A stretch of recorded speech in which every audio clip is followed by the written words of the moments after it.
everybody, it's Romania Black, and we are on episode 9 of The Great Pretender. We're still on the Singapore Sky case, although things are getting very interesting as lots of crazy schemes going on last episode. Laurent is not exactly telling. Edinburgh's on a need-to-know basis, and Laurent's like, I don't know if you need to know until you need to know. So we ended the episode with Sam, who is the elder of the two brothers, going to this underground casino that Laurent and co has constructed to try to get him to bet all in on Abbie for the upcoming finals race. And then at the very end, they're going to let Clark, the younger brother, win, which I don't know. There's some trick that we're missing. I feel like there's something missing that has not been revealed yet, because they tried to pull the wool over on our eyes last episode with Edinburgh kind of sneaking into the racetrack and then getting caught by Kim, who was hired by Laurent without Edinburgh knowing. So at this point, I'm like, Edinburgh, it seems like he plays things very close to the vest.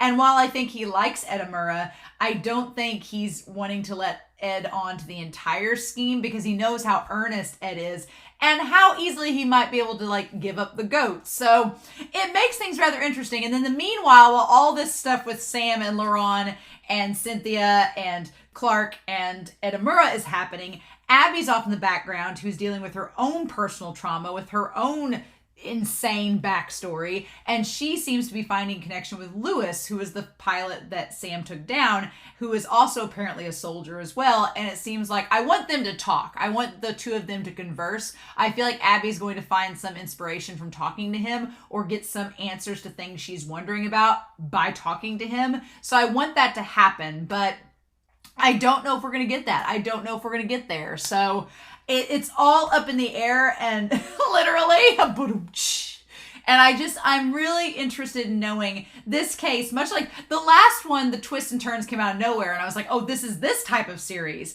And now I am like kind of on the edge of my seat being like, okay, well, what's the twist going to be? What are the turns? What are we doing? But we're spinning this case, getting to know Abbie in much more detail, and I like that. So I like that if each case we focus on a new character of the crew. In the first case we focused on Edinburgh.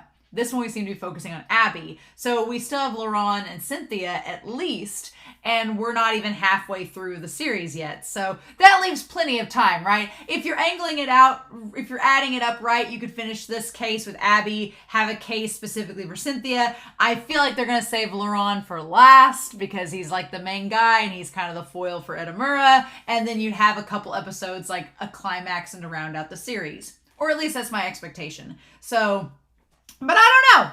We'll see, right? Before we get into this episode, though, I do want to give a shout out to our philanthropy tier on Patreon. These are patrons who have donated an extra bit of money. Obviously, Patreon is very supportive, whether it's $1 for Discord, $5 to see the episodes early, a week early for the series that you watch, or those that are in the philanthropy tier who are donating $10 a month and being super gracious and really kind to help me afford streaming services and the services to provide and host the videos, etc. So thank you to Edgar, Larry Manning, Anime Annie, Dana, and The Truck. Thank you all so much. I really, really appreciate it. And y'all help me do what I like to do, which is talk to you all about these anime and manga. So thank you all so much. All of my love. So with that being said, I'm ready to start out this episode and just see what we get. Maybe, I don't know if it's going to end on this episode. I feel like it's not. Last episode, I was like, oh, we're going to end on episode 9. Now I'm like, no, I feel like it's going to be like 5. That would kind of make sense, though, if we did 5 episodes per case. So this case would end at episode 10. The next case is like 11 through 15. Then we have 16 through 20. And then you have 5 episodes to be like the climactic. Everybody comes together for that last case, right?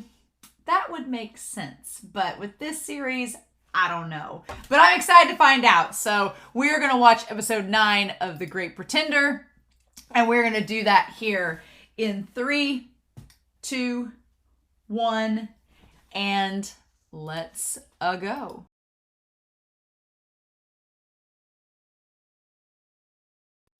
Well, I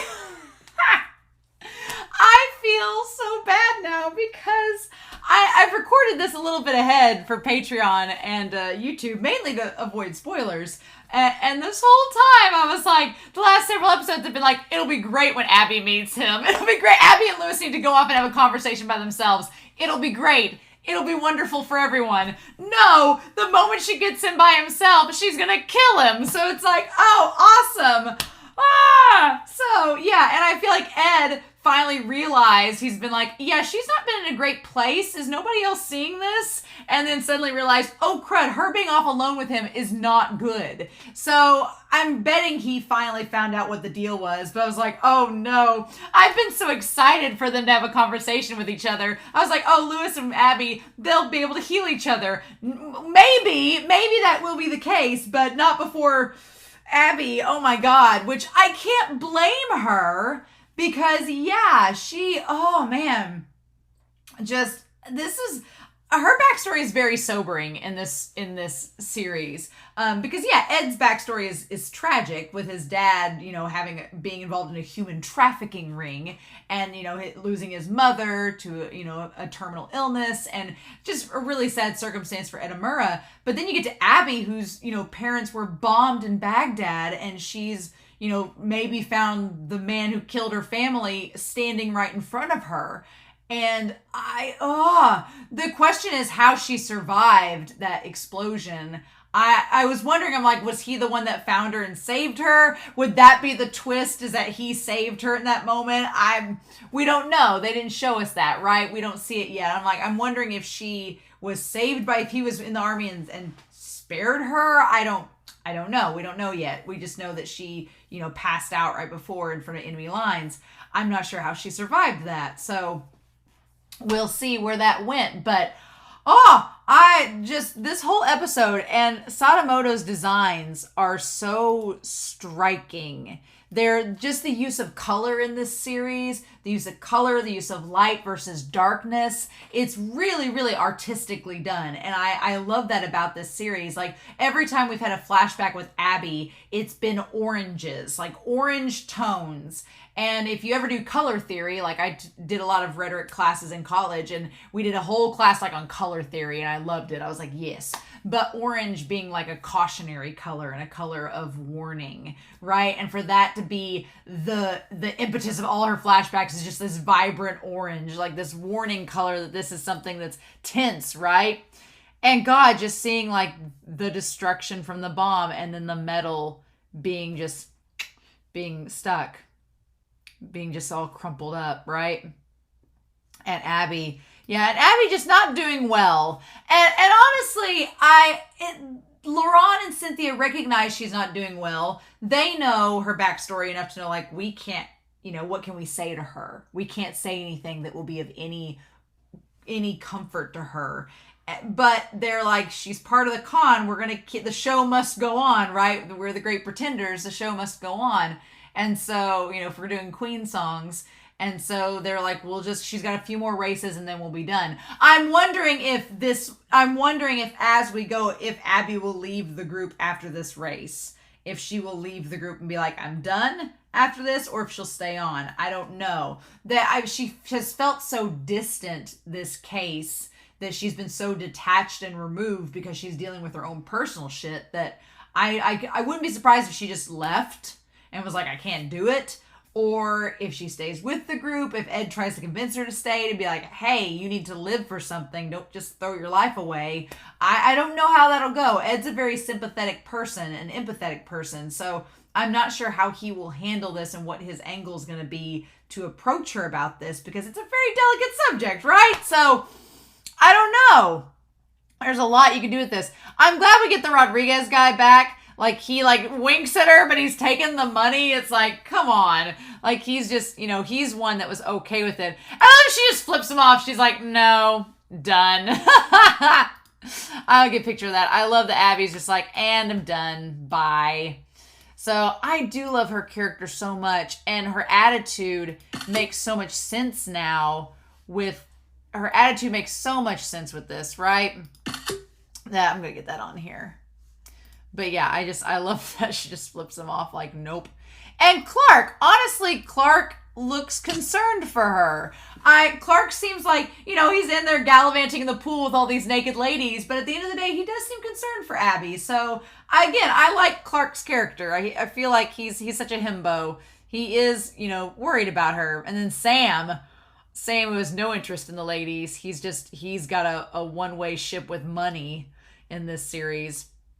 But yeah, the con, it gets explained in this, and the luring him in. I'm like, how are they going to lure him in? Reverse psychology, basically, that they let him start placing these bets. He's greedy. He likes to gamble. He kind of has an addiction to it. And, the way that Laurent kind of hints at it, he doesn't have any other way to fund the race other than gambling and getting this money. So it makes me wonder if, like, one of the reasons they were kicked out of the family is because of his gambling addiction. Maybe. Maybe that was the reason. So I don't know. I think it was Brianna was talking on Patreon about their names. I did want to bring that up. That Brianna was kind of like, so we have these 3 Middle Eastern characters, and Ibrahim is the two brothers' last name, which fits. But Sam and Clark, she was like, they seem kind of like European names. And I was like, I don't know what to do with that. I am not Middle Eastern, so I don't know if anyone watching could attest to any of that reasons, because she's like, Abigail Jones is a pretty European name unless it's not her actual name and she's just going by it.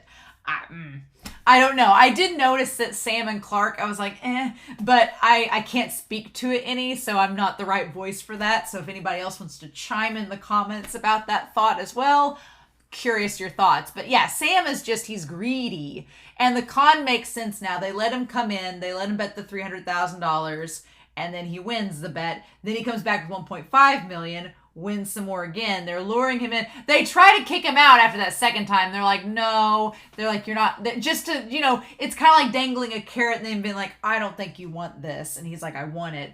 So him sending Edamura to go make the bet, right? Just luring him in with more money just to get, like, it's clever and it is effective, right? Because them kicking him out kind of seals the deal, right? Makes him work. I'm going to get past this intro and skip it. The Singapore Sky. So we have our 2 guys and him going to bet, right? And them talking about, he's like, I have to bet this much or it's no fun. It's interesting how he disguises himself with the fluff and everything. It's fascinating. And then she wins. And he's like, oh, you've introduced me to a great place. And Ed's like, oh, I'm glad you like it. And then he says, I'm not going. I like that he says, I'm not going because I can't taste the thrill of gambling. Clark doesn't gamble, so he's just like, brother. And yeah, he just can't take it. He has to keep going back, right? And she's like, it's necessary. We have to fatten him up before we reel him in. And Ed seems kind of like skeptical. He's like, is he going to get drawn in? He's like, I don't know. He's a little skeptical to the whole thing. He decides who wins and loses the races. So he's guaranteed to make money. He's like, is that really fun? He might get bored after this one time. And Abbie's sitting there like just scarfing down food, right? Just scarfing down the lobster. And they're like, their wallets aren't as well as you think. So Laurent has some intel, right? Laurent has some intel about this. That he's like, no, you don't understand. They need the money. That the racing rink doesn't make as much as you think it does. And they've been trying to keep this whole facade up there, right?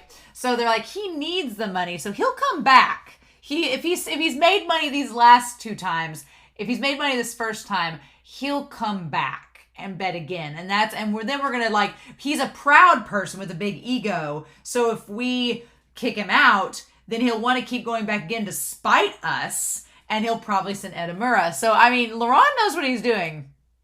But he says they can only make money from air races now, right? And then, yeah, the naked girl coming up, he's like, that's why they're doing all they can to make it exciting. And meanwhile, Clark's just like, I'm just sitting here with all these ladies, around me, ha, ha, ha. But Sam is sitting there. In other words, he'll get drawn in for sure. There's no limit to a person's greed. And so, interestingly, Laurent says, oh, you know it well. You understand it. Which is curious, right? Like, what's Isabel's deal? I'm curious. I'm really curious. Her character is rather mysterious. Her character's mysterious. I don't know Isabel's role in all of this yet because there's something to her character we don't know. Like, what is going on? There's something about her character we're not being told that's being kept to us. Laurent's kind of onto it this like he gets it, but we don't know what the twist is with her character. I feel like there's a missing piece there that we haven't been able to find out yet, right? And this episode is definitely going to episode 5, maybe episode 6. It's part 5, part 6. It's definitely going at least episode maybe 11 at this point. Because I don't think now it's going to get resolved in episode 5. I could be wrong. Or it's episode 10 rather. But in part 5. But yeah, then Lewis fesses up and says the drugs are better than this. Like, you guys are enjoying your con. He's like, I'm glad I'm not part of it. And Abbie is just eating meanwhile, not paying attention, seemingly. And then Isabel's like, it's time for us. When he starts getting crabby, she's like, it's time for us to go. And he's like, what role was I supposed to play in the end? And everybody kind of doesn't know how to react, except Edamura gets kind of like, Ed is he wears his heart on his sleeve, right? So him just getting visibly like, about that, like, what do I do? And Isabel's like, okay, we're gonna go before he says something that is gonna make everything more awkward. And Ed's saying he's so uncooperative. Like, why is he being such a grump? And Abigail just stewing on it, watching him and trying to figure everything out. And her on her phone. I love, like, I've done the same thing Abigail has where you're like sitting in bed on your phone, like just looking through it. And her finding out about him being in the army. Yep, we don't get to see anything. And then we go to her and her parents. And she's such like a mix of her and her parents. It's so sad. It's so sad. Because, yeah, her parents, like, she looks like both of them and she's in the audience with them. Ugh. It just breaks your heart. Because, yeah, then she's walking through there, like, with her family in the streets. Like, there's nothing wrong. And then she sees the plane overhead and then hears the bomb. It's so heartbreaking. Like, it's just awful. It's, ugh. That part is like the most sobering part, is just her and her family. Like, they did nothing wrong. So then we have the airplane there, and the airplane that Abbie's in. And then we have the odds and saying there's no limit. And honestly, I felt like they had more money than they let on, but maybe they didn't bring it all with them. They're like, good thing we gotta let this happen. We can't let him win this, right? And so he's like, okay. And so then he calls them out saying that they can't win after the bet, right? I love the design of Sabotage in the trees, like with the spikes and stuff coming off. It feels very end of Evangelion. It's so creepy looking almost. I like it, like, looks like spider webs. And so then Clark wins his race and Ed's still the mechanic, and Clark thinks the plane's in better shape than ever because of his maintenance. I guess it's worked out great. And then Sam just can't take the fact that he can't bet. He can't take it. He's just sitting there frustrated. He's in a bad mood. And it's like, yeah, the casino banned him. And Clark's just like, really, brother? He's like, you've had enough fun. And so then Sam gripes at him saying, you don't know how much these races cost. They cost more than you think. Like, he just gets onto him about it. He's like, I've never heard of funding an air race through an underground casino. And it's like, well, he's been paying off the pilots, so. And so then he asks Ed to go in his stead. And this scene with Ed and the coffee cup. Oh my gosh. He is such a good con man. He's so, he knows how to press the right buttons. He's just sitting there with his coffee cup like, I could go instead of you. You know, they won't reject me. And then him just like, I'm sure you're uncomfortable giving money to an evil guy like me. And he's just like just sipping it uncomfortably. Oh my God. It is absolutely hilarious. I freaking love it. I'm like, Ed, you are so smooth. I love that it just gets on his nerves. And so he sends him with 2.5 million. To bet on it. So this is the third race. His last. Yeah, he's like, this is my last bet. No worries. Yeah, so he did the first one for 300,000. The second one he did for 1.5 million. And he got caught and kicked out. And then this one he's coming with 2.5. because he asks him what the odds are, and the odds are going to give him 7.5 million if he wins. That's the thing. So Ed's like, yeah, he said that he'd have Clark race him in the semifinals. And I love that Laurent's like, good job, edamame. And he's like, well, I love he's just so disgruntled against Laurent. It's great. And Kim's just sitting there smoking. And then he gives her the drug to plant in the engine, right? He's talked about that since the last episode.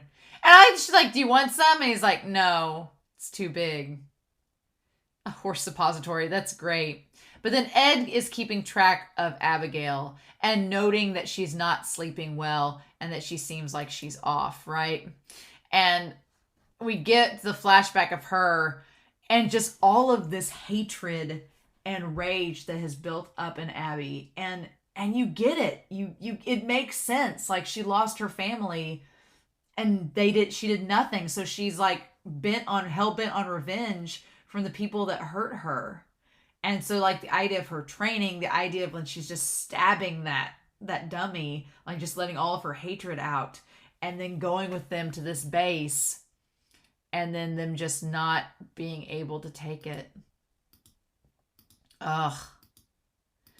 And then cutting back to her and the medal.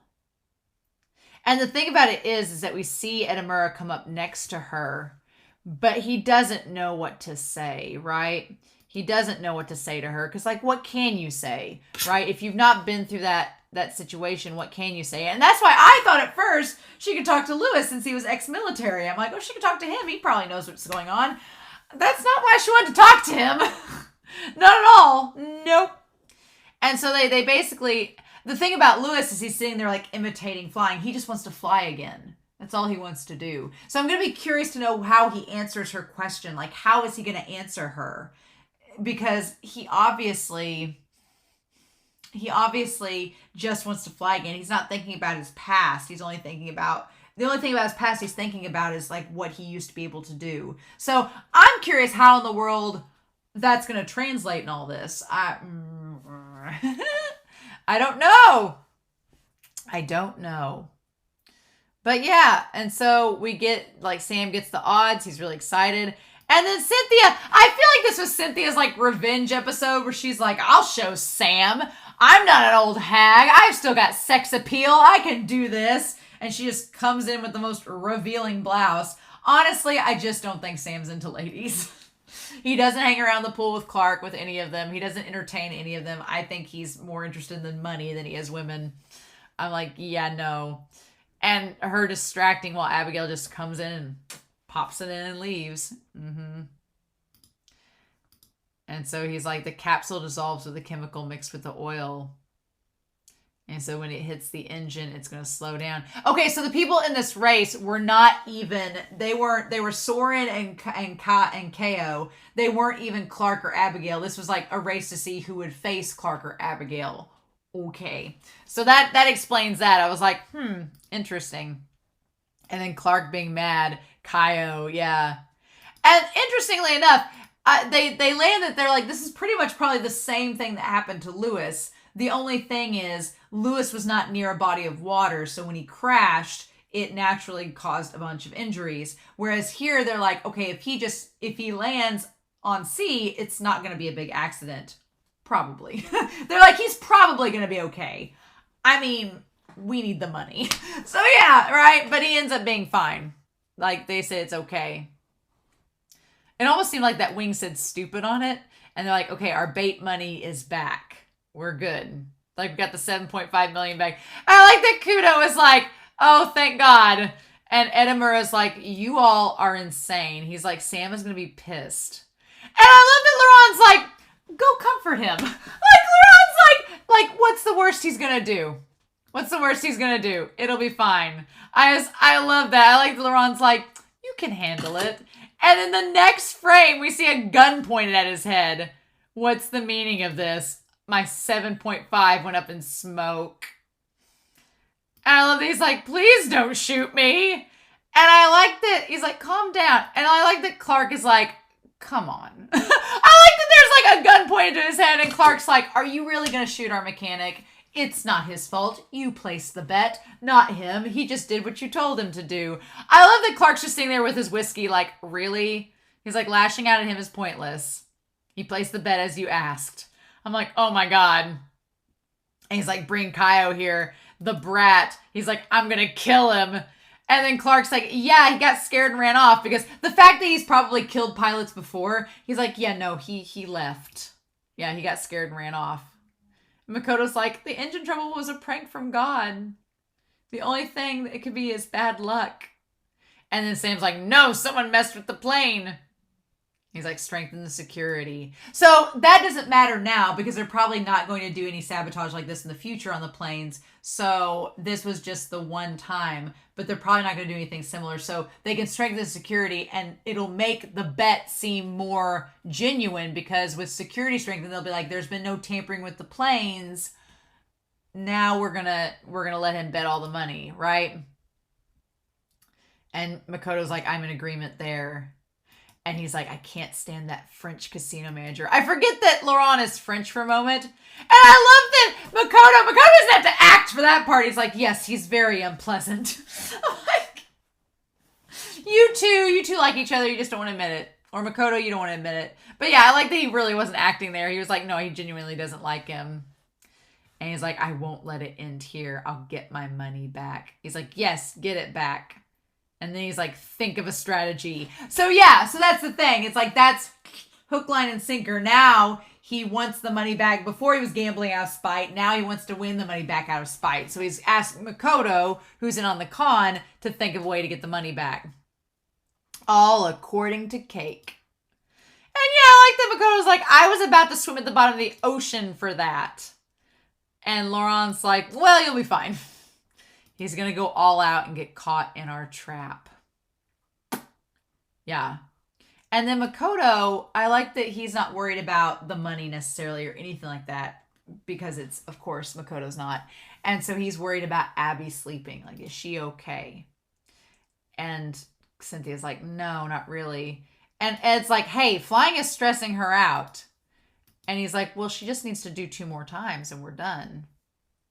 He's like, we'll definitely back her up as much as we can. So yeah, there is, it's like, you guys are making her fly for this con, but then Cynthia's like, what can we do? We can't relate to what she's going through. And he's like, why does she want to die? Like, Ed's like, I need to know. And they all just kind of look, he's like, what burden is she hiding? And Laurent's like, what would you do? I like Laurent doesn't ask, like, why do you want to know? He's like, he knows why he wants to know. He's like, what are you going to do if I tell you? He's like, you can't change anything. You're not going to be able to reach her. So what's the point of you knowing? It's like one of those, do you need to know, or is it better if you're kept in the dark? And Cynthia adds, she's like, even if you knew, you wouldn't understand how she feels.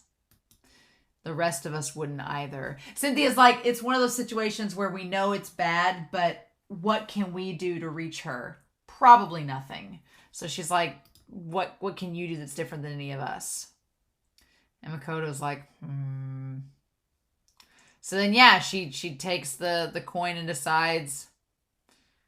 And the thing about it is, she looks so calm in that moment. Like all throughout this episode, Abigail has looked really calm. Like she's looked super calm, like she's been contemplating what to do. And which is weird, because usually when we see her, she's like all fired up. And she gets that way at the very end. But here, it's like she's just trying to figure out what to do. And then, yep, and meanwhile, we have Lewis imagining. So it's the thing of her, Lewis and Abigail, the 2 things that they love most, Abigail's family and his act of flying, they're 2 things that have been stripped away from them. And whether it was caused, I don't know if Lewis was the one that killed her family or not. I don't know, but they both are suffering from a loss of something that meant everything in the world to them. The one thing that meant everything in the world, like for Lewis flying and for Abigail, her family, they've lost it, and now they're empty inside. They don't know what to do with this void. So like Abigail turns to thrills and trying to kill herself, and Lewis turns to drugs, because that's the only way they've been able to cope. And it's really sad, like that. And God, Sadamoto, and then with the visuals in this episode, like him imagining himself flying through all the twists and turns and everything. And then he sees, like, seeing, like, Isabel in the crowd. Like, there's the shot of her in the crowd watching, right? That she sees him flying. And that's how he envisions her. And he's still trying to, like, fly with it. And it's like Production IG. I love that. Yeah, what studio and Production IG? The IG's on the plane wing. That's hilarious. That's such a like clever little nod there. That's great. And then it cuts to him in the present. And that shot, that imagery of him in the dark, framed by the shadows with the plant next to him, that's such a good shot. I love the dynamics of that. And then we cut to Makoto. We cut to her watching him from the shadows. And then we cut to Makoto finding her. And she says that he went on a walk with Abigail. She wanted pilot advice. And Makoto's like, shit, no! He's like, she wanted professional pilot advice. This is not good. I don't think this will go well. So, of course, Makoto's probably worried about her. Now, will he go trying to find her and stop her? I don't know. I don't know if he'll go that far. How could he find her, right? I don't know. But our poor boy, he looks really, really sad and uneasy. And I'm like, oh, honey, uh-oh. And then Abigail, like them just walking in silence. And it's almost like when he leaves with her, he's like, you don't seem to be wanting advice. You followed me all the way out here. What's the deal? She's like, I heard you were in the army and you helped suppress the Middle East as a pilot in the multinational force. And then she has her pulling out the knife. I thought she had a gun, honestly. I thought she was going to pull that out. I was like, it's either going to be a medal or the ballet medal or a gun. But no, it's a knife. And then, of course, the eye we see is the eye with the scar on it, right? And she said, in March of 2003, did you bomb Baghdad? And again, we have the dummy. Like, we see her with the knife, and she was trained to kill the dummy. So is she going to kill him? At this point, I don't think he cares. I think at this point, he's like, it's over. I can't fly anymore, so I don't care what happens to me. Just don't hurt Isabel. It's like, well, see what he could say, but... Oh my God. And then that's the end of the episode. So, I don't know. I don't know. I don't think we're ending in the next episode. I think the case is going to be till episode 11 at least. I thought this case was going to be over a lot sooner, but we've had all this stuff with Abbie open up. I don't know. I feel like we at least have to have next episode to just figure out what we're doing with Abigail, and then have the following episode to deal with the end of everything. At least, right?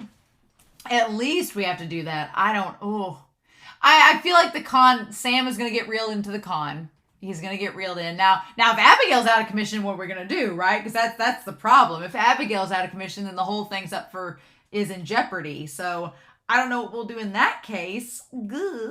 But that could throw a kink in everything. I don't know if Edamura is going to get involved. I don't know if he's going to try to find and stop her. I don't know if Isabel's going to get involved. I don't know if they're going to talk it out, or I don't think Abigail's going to kill him. I think that he's going to, whatever he says or whatever happens is going to stop them. So, I don't know. Will Clark see them and get involved? I don't know what'll happen, honestly.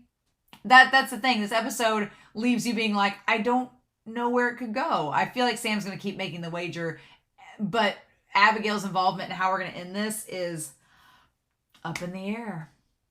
So yeah, I don't know.